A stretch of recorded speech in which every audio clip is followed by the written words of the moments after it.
جو جانوروں کے حقوق کی بات کرتے ہیں وہ کہاں اپنے دلوں میں چھپ گئے؟ فلسطین کے ہسپتالوں پر بم برسیں تو تمہارا کیا خیال ہے؟ تم سے حساب سے نماز روزے کون ہے؟ اللہ کے بندے تڑپتے رہے اور رب پوچھے گا نہیں؟ رسول پاک علیہ السلام نے تو فرمایا مالک قیامت کے دن کہے گا میں جو اس کی شان کے لائق ہے۔ اللہ فرمائے گا میں بھوکا تھا تو نے کھانا کیوں نہیں کھلایا، میں پیاسا تھا تو نے، یہ صحیح مسلم کی حدیث، مجھے کپڑوں کی ضرورت تھی لایا کیوں نہیں؟ بندہ عرض کرے گا مالک تو کھانے پینے سے پہننے سے پاک ہے۔ اور رب فرمائے گا وہ جو تیرے پڑوس میں بندہ بھوکا تھا تو بندہ تو میرا ہی تھا نا، وہ جو پیاسا تڑپ رہا تھا تو میرا ہی تھا نا، وہ جن ہسپتالوں پہ بم برستے ہیں وہ کون ہے؟ وہ جہاں جنازے پڑھنے کو کفن میسر نہیں وہ کون ہے؟ جب وہ پوچھیں گے بلا کے تم کو اپنے سامنے تو کیا جواب جرم دو گے تم خدا کے سامنے؟ تم سو رہے ہو، سیاستیں کر رہے ہو، الیکشن کی باتیں کر رہے ہو، خدا سے ڈرو۔ ایک بات بڑی ضروری ہے وہ میں نے آپ سے ضرور کرنی ہے۔ ایک آیت ہے قرآن پاک کی سورت بقرہ پہلا سپارہ آیت نمبر 120۔ اللہ تعالیٰ نے ایک حد بیان کر دی، فرمایا وَلَن تَرْضَىٰ عَنْكَ الْيَهُودُ وَلَا النَّصَارَىٰ حَتَّىٰ تَتَّبِعَ مِلَّتَهُمْ۔ فرمایا یہ یہودی اور عیسائی تم سے ہرگز راضی نہیں ہوں گے۔ یہ قرآن ہے اور سادہ ترجمہ تفسیر کی بھی ضرورت نہیں۔ یہ معاہدے کر لیں، محبت کے وعدے کر لیں، یہ تم سے راضی نہیں ہوں گے۔ کب راضی ہوں گے؟ حتی تتبع ملتہم، یہاں تک کہ تم ان کے دین کی پیروی کرنے لگ جاؤ۔ میرا جب پہلی دفعہ پاسپورٹ بنا تو میں نے سارا پڑھا، کتابیں پڑھنے کا شوق تھا شروع سے۔ اس کے ہر صفحے پہ لکھا ہے کہ سوائے اسرائیل کے، یعنی آپ پوری دنیا میں یہ سبز ہلالی پاسپورٹ لے کے جا سکتے ہیں، خبردار اسرائیل آپ یہ پاسپورٹ لے کے نہیں جا سکتے۔ یعنی اتنی نفرت کسی ملک سے کہ اس پر لکھ کے چھاپ دیا ہر صفحے پر کہ یہ پاسپورٹ سوائے اسرائیل کے ہر ملک کے لیے کارآمد ہے۔ میرا سوال ہے عرب کے ان لیڈروں سے جنہوں نے اسرائیل کے ساتھ معاہدہ کیا، مجھے بتاؤ تمہیں فلسطین کی بیٹیاں بھول گئی نا ساری کی ساری؟ تمہیں وہ ماں بھول گئی نا جو مسجد اقصی کے دروازے پہ کھڑی ہو کے چیخیں مارتی تھی اور کہتی تھی کوئی علی کو خبر کرو کہ میری بچیاں قید میں ہیں؟ وہ بھول گئی؟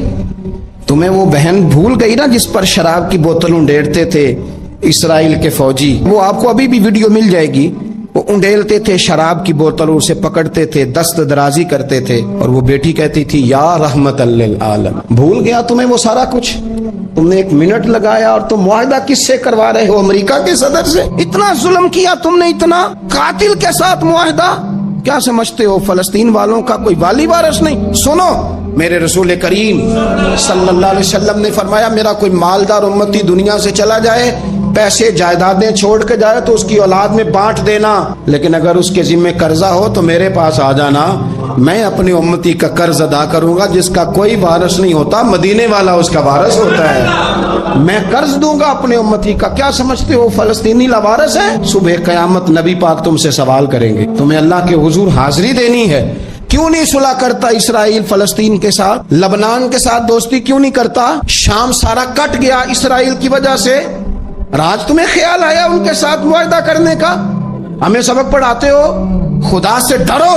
اور پھر اقبال کہتے ہیں مسلمانوں سے مایوس نہ ہونا، حکمرانوں سے زیادہ امیدیں بھی نہ لگانا۔ وہ جو چھوٹے چھوٹے لوگ نکلے تھے نا صحرا سے، بظاہر غریب تھے، بظاہر ان کے پاس مال نہیں تھا، وہ خالد بن ولید جیسے، وہ سعد بن ابی وقاص جیسے، بظاہر ان کے پاس زیادہ اسلحہ نہیں تھا۔ اقبال کہنے لگے مایوس نہ ہونا، یہ نہیں کہنا بن کچھ نہیں سکتا، فرمانے لگے رات میں نے سنا ہے فرشتے آپس میں باتیں کر رہے۔